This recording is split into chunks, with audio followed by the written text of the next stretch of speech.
Hey, hello everyone! What's up? You are watching a fresh and exciting video on the channel in VR, and today I will do a full review that is all about the Vive Pro. It's going to be a highly interesting video. I hope you are all going to enjoy it. It's packed with information. So yeah, as you may know, the Vive Pro is $799, and with this price tag, it's one of the most expensive VR headsets on the market right now. Funny enough, this doesn't even give you the full package. No, if you want to completely upgrade, you will also have to buy an additional pair of lighthouses and motion controllers. Luckily enough, the Vive's original hardware is compatible with the Pro. Compared to the vanilla Vive, the Pro is more of a professional upgrade that will give you a higher resolution, an improved head strap, less cables, a smarter Linkbox, a stereoscopic camera, and lots of more features. The overall resolution of this Blue HMD is 2880 by 1600, and this means you get around 1400 by 1600 per eye. But more about that later. The specs of the Pro are fairly impressive, but it's still not your next generation headset. Anyway, I've had the Pro for over 2 weeks now, and I think it's finally time to give you my overall thoughts and final review. So yeah, now it's time to jump into the metaverse and have some fun. Let's go! Let's first of all talk about the resolution. As you may know, the Vive Pro offers a 3K resolution, and this gives you a 78% pixel increase over the vanilla Vive. But you know what, I can throw around with these numbers here and talk about the pixel density, etc. But what does this all mean in the wild?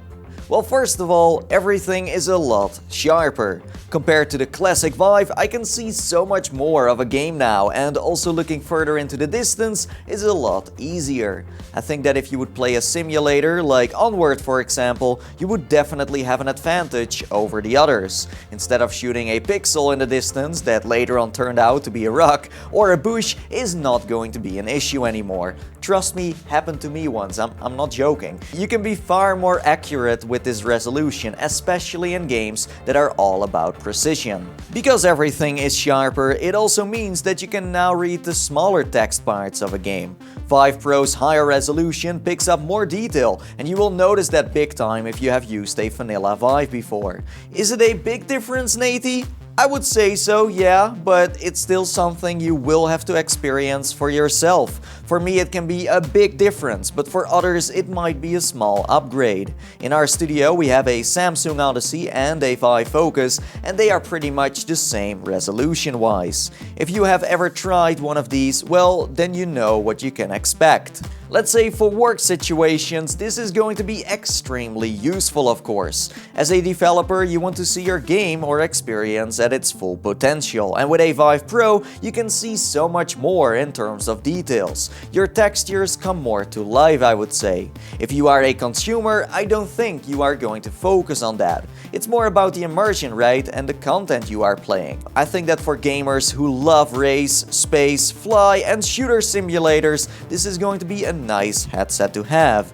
As I said before, being able to see things more clear are definitely going to work in your favor. It's all about precision. So if you are a prosumer who likes to play a certain genre, you might want to look into this headset, now or later down the road when the price drops. I know a lot of you are waiting for this, but I gotta disappoint you. I think it's going to take a while before we see a huge Vive Pro discount popping up on our screens. It could maybe even take so long that before you know it, a new VR headset gets announced by HTC that will meet the price and also specs expectations of consumers. For now, we sadly will have to wait for that glorious next generation Vive. Anyway, the Pro is more of an upgrade for professionals, and I think it's a good investment for, let's say, VR arcades and dev studios out there.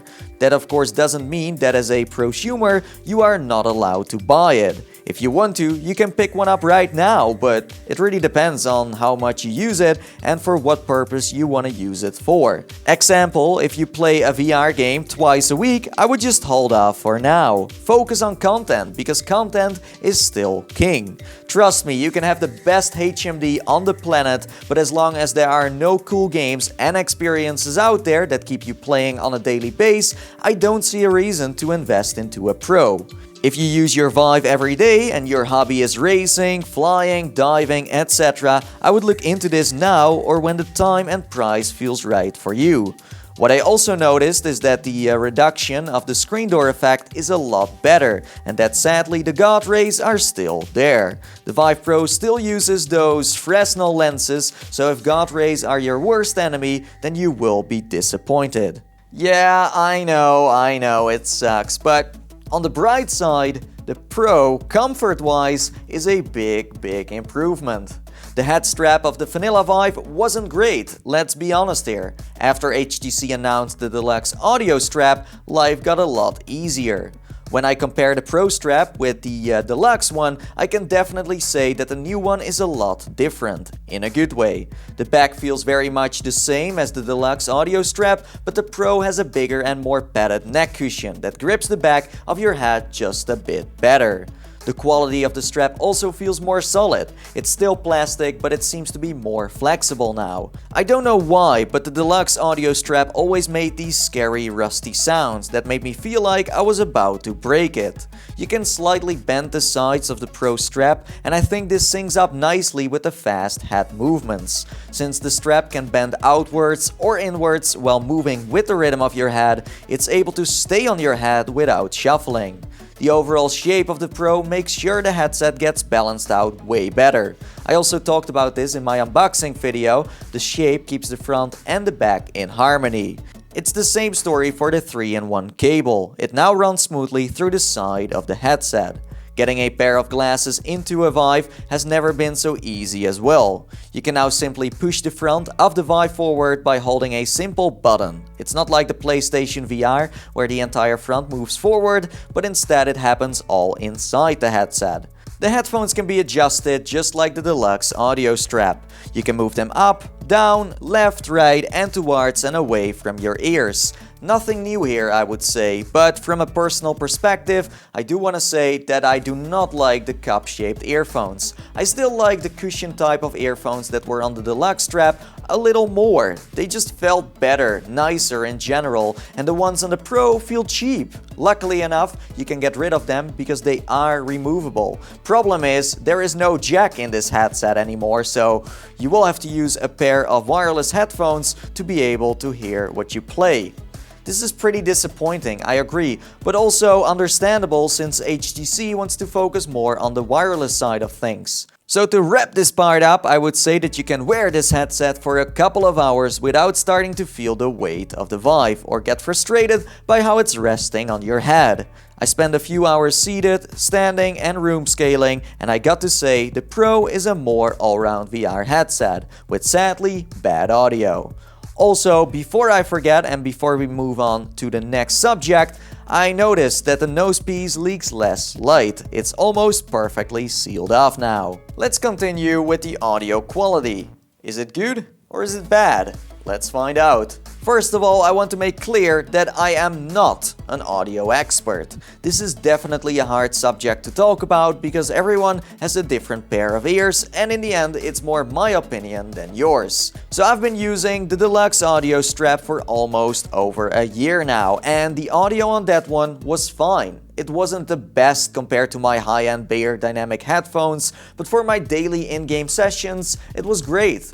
With the Pro's new headphones, I expected a huge boost in audio quality, but in the end, I got disappointed. The headphones sound almost identical to the deluxe ones in my opinion. For the price of the Pro, that is not acceptable. The only thing I really noticed is that the Pro's earphones lack a good bass. Funny, because the deluxe strap has way more bass. It sounds a bit hollow or flat to me, and I think one of the main reasons why is because of the cup-shaped earphones.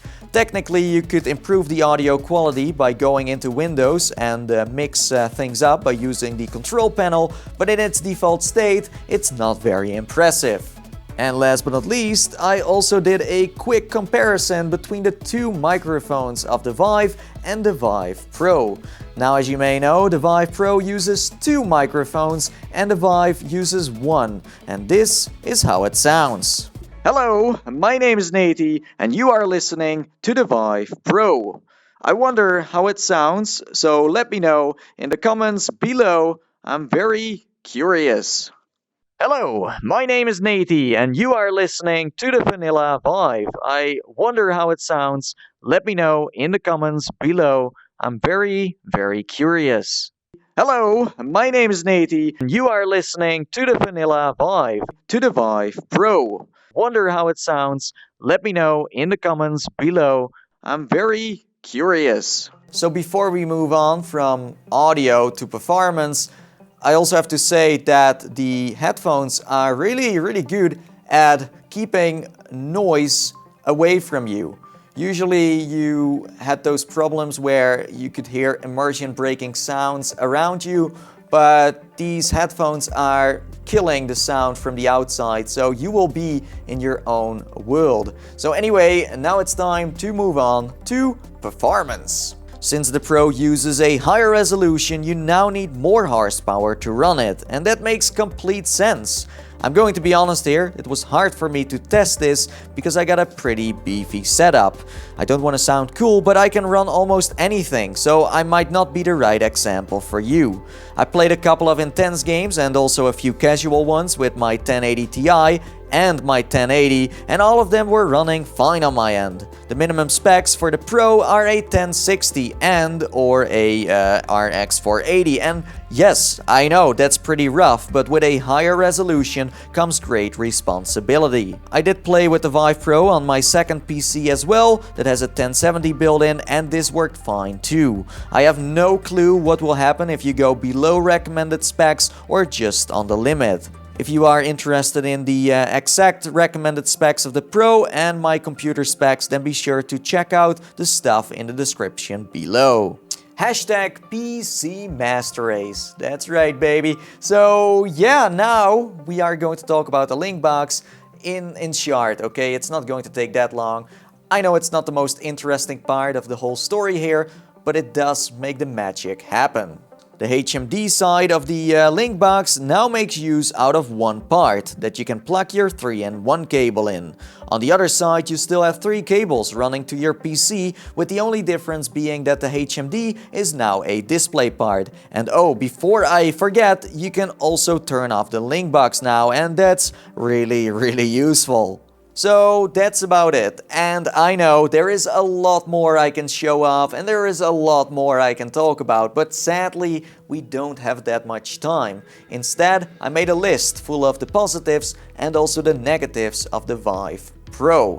So let's start off with the positives. The positives are a higher resolution. The visuals on the Pro look way sharper now. The screen door effect is slightly better as well. We have an improved tight, flexible and most importantly solid head strap that is adjustable on the sides, back and top. The headset is blue. Now this can be a positive or a negative. That's totally up to you. The nose flap leaks less light and its new shape gives more comfort to your nose. The Pro has a USB-C part next to the 3-in-1 cable. It's hard to reach, but it is there. The headphones keep noise perfectly outside and they also have a mute and volume button now. They can also be adjusted and removed, of course, so if you want to, you can use your own wireless pair of headphones. The Vive Pro also has 2 microphones and they sound okay-ish. They do the trick. You can slide the front of the HMD in and out, so it's more glasses friendly now. We have an improved cable management going on the side of the headset. This means less cables as well. The Pro uses a DisplayPort for more data transfer because of its higher resolution. It has a stereoscopic camera that might be able to track your hands and give you even more information, but this hasn't been confirmed yet. Rumor has it. The Linkbox has an on and off button now. The Vive Pro supports SteamVR's new tracking technology and it's ready for Intel's Wigig wireless adapter. And now it's time for the negatives. Here we go. So first of all, the Pro is missing a headphone jack. Next up, we have the cheap foam. They are still using the same foam as before and That's so disappointing. VR cover to the rescue, I would say. The Vive Pro is more like a moving billboard now. In my opinion, they overused the Vive brand on this headset. The audio of the Vive Pro sounds fine, but it's not an improvement over the deluxe audio strap. For the price of the Pro, that is unacceptable. I'm not an audio expert, but I had higher expectations. I was also not a big fan of the cup-shaped earphones, but hey, maybe that's just my personal opinion. So the Vive Pro is still a pretty big headset if you think about it, and I wish HTC had made this one smaller. The God rays are also still there because of the same Fresnel lenses, and that's a shame. The IPD adjustments in this HMD are pretty restricted too. It also still gets pretty hot inside the headset, forcing you to clean your lenses more often. I don't think it's sweat-proof, and the field of view has not been increased. And that, ladies and gentlemen, was my full review of the Vive Pro. So it's clearly a headset for developers, for VR arcades and prosumers with deep pockets. If you are going to use this HMD on a daily basis for the simulators you play or the work sessions you have, then it's going to be great, okay? It's a sweet upgrade. But if you are just a casual consumer who plays a random VR game or experience twice a week and sometimes even has its Vive ending up on a shelf, I would say don't buy it. It's not worth the money. Maybe wait until the price drops, but I'm afraid that's going to take a while.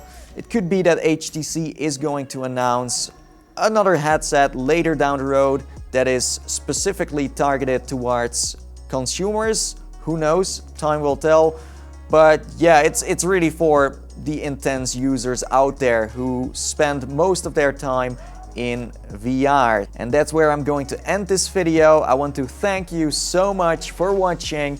Let me know in the comments below if you are going to buy the Vive Pro or not, and also explain why. And now it's time for me to sign off, and as I always say, and I see ya guys next time. See you in the metaverse. Bye bye. See ya later.